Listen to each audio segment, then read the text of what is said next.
Assalamualaikum warahmatullahi wabarakatuh. Waalaikumsalam warahmatullahi wabarakatuh. Syukur alhamdulillah kita persembahkan kehadirat Allah Subhanahu wa taala, Tuhan yang maha tinggi dan maha agung, maha perkasa, maha pencipta, dan menciptakan waktu subuh bagi kita untuk dapat mencari rezeki, menimba ilmu pengetahuan, dan berbuat ibadah-ibadah lainnya, baik ibadah mahdhah maupun ibadah ghairul mahdhah.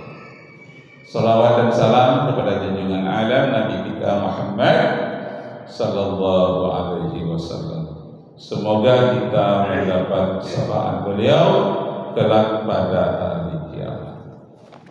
Pada hari ini kajian kita tentang kitab-kitab yang dibakar. Kitab-kitab yang dibakar. Sebelum saya masuk di pesantren di Air Tiris, Bangkinang, saya masuk tahun 74. Rupanya tahun 73 terjadi pembakaran kitab di sana. Saya bertanya kepada guru, berselisih katanya di antara guru-guru itu mau membakar kitab itu atau tidak. Akhirnya kitab itu dibakar, dan itu menjadi sejarah turun-temurun sampai hari ini. Ceritanya dari masyarakat, mana itu pesantrennya itu yang pernah membakar kitab. Masya Allah. Lalu saya bertanyalah kepada guru-guru yang sudah ada, kitab apa yang dibakar? Kenapa kitab itu dibakar? Rupanya ada satu kitab dari Arab Saudi namanya Durar As-Saniyah. Kitab Durar As-Saniyah itu dibakar di sana, padahal kitabnya bagus, cantik. Kitab Ad-Durar As-Saniyah fil Ajwibah. Pertanyaannya, kenapa sampai itu dibakar kitabnya? Dan siapa pengarangnya? Pengarang kitabnya Durar As-Saniyah ini adalah Syekh Abdul Latif Abdul Rahman. Terutama yang paling menjengkelkan, isinya itu sampai dibakar, halaman 371 jilid 1. Kenapa? Pertama, kitab itu mengatakan kanu ahlal asrihi qad tasdad al-ghuraba. Karena katanya pada masa ini umat Islam telah menjadi murtad. Umat Islam seluruh dunia katanya telah menjadi murtad menurut kitab itu. Ulama-ulama pun disebutnya murtad juga. Dibaca isinya, dia saja yang Islam ini, yang lainnya murtad. Jadi akhirnya kitab itu dibakar, tak bisa lagi, tak bisa kalau dibaca oleh generasi-generasi berikutnya, berbahaya. Yang kedua, katanya pada waktu itu dia menulis kitab itu, umat Islam seluruhnya sudah jahiliyah dan kafir semua. Tidak ada yang Islam lagi, baik ulama-ulamanya maupun masyarakatnya. Nah, golongan ini disebut golongan takfir, mengkafir-kafirkan orang, kafir semua.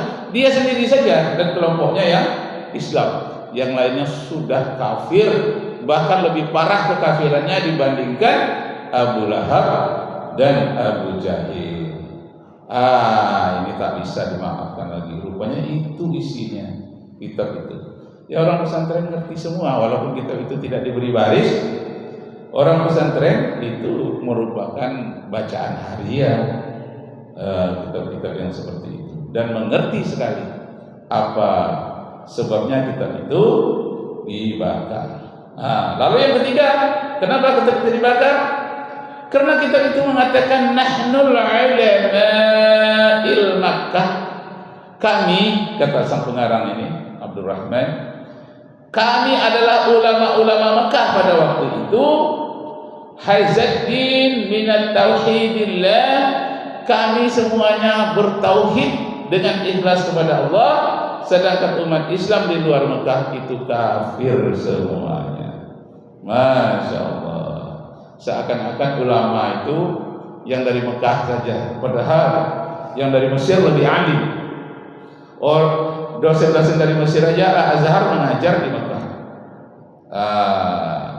Di India banyak ahli-ahli hadis, orang Arab pergi belajar ke India. Banyak ahli-ahli hadis di sana. Di sana ada Abul A'la Al-Maududi, ada Maulana Al-Karinawi. Banyak ulama-ulama besar di luar Mekah. Tersinggunglah ulama-ulama besar yang di luar Mekah. Bahkan Raja Arab yang pernah belayar menuju arah angin, tepatnya di Aceh, dalam mimpinya itu bertemu dengan Rasulullah. Nanti kamu akan tiba sampai kepada suatu daerah yang namanya Samudra, sekarang namanya Indonesia. Di situ nanti akan banyak ulama-ulama yang hebat-hebat, ulama-ulama besar akan lahir. Pergilah belayarlah, namanya Malikus Saleh, yang kuburannya ada di pantai Aceh sekarang ini. Dari Aceh mereka melanjutkan ke Jawa, maka di Jawa tumbuhlah bermacam-macam tempat sampai lahir kerajaan Islam di Jawa, namanya Kerajaan Demak. Kalau di Aceh, Pasai dan Perla. Nah, dari Indonesia bermunculan ulama-ulama yang hebat, bahkan pernah menjadi imam di Mekah. Orang dari Sumatera Barat, Syekh Abdul Latif Al-Minkabawi. Asalnya dari Minangkabau. Ya, ada lagi yang dari Kalimantan, An-Nawawi. Nah, banyak lebih hebat dibandingkan dengan orang Arab Saudi sendiri.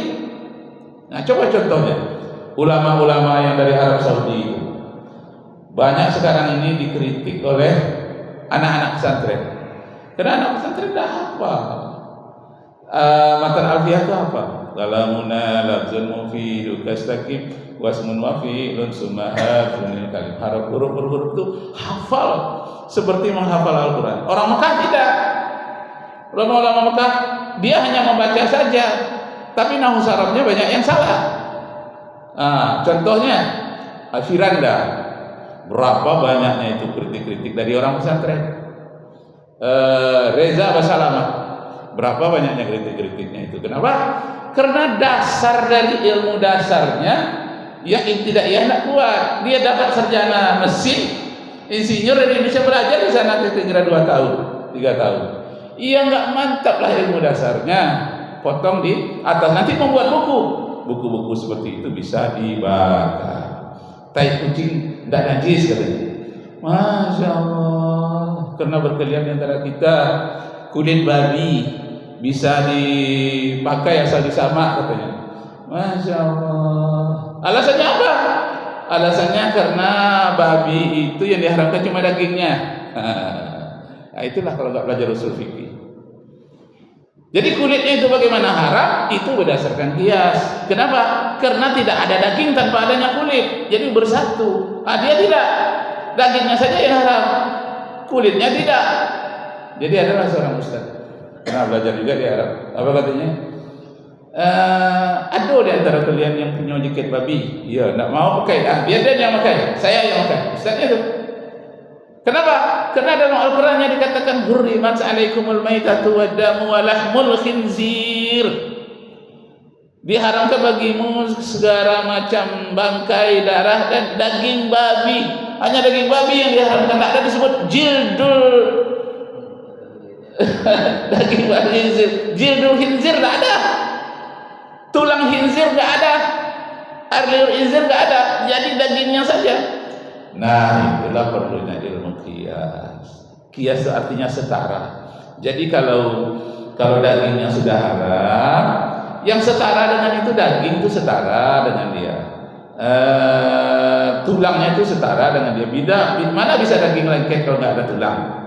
Karena dia setara semuanya, maka hukumnya sama-sama haram. Betapapun disama daging anjing, kulit anjing, kulit babi tetap haram. Nah, itu kalau ilmu dasar dari Indonesia tidak kuat, ilmu nahwu sarafnya tidak kuat, usul fikihnya, pergi ke Arab sana, potong di atas, yang di bawah-bawah tinggal. Nanti kalau buat buku seperti itu akan dibakar orang lagi, bahaya. Nanti akan banyak orang memakai kulit babi, sepatu babi, dompet babi. Itu namanya kelompok orang seperti ini. Memang ada kelompoknya, namanya kelompok Zahiriyah.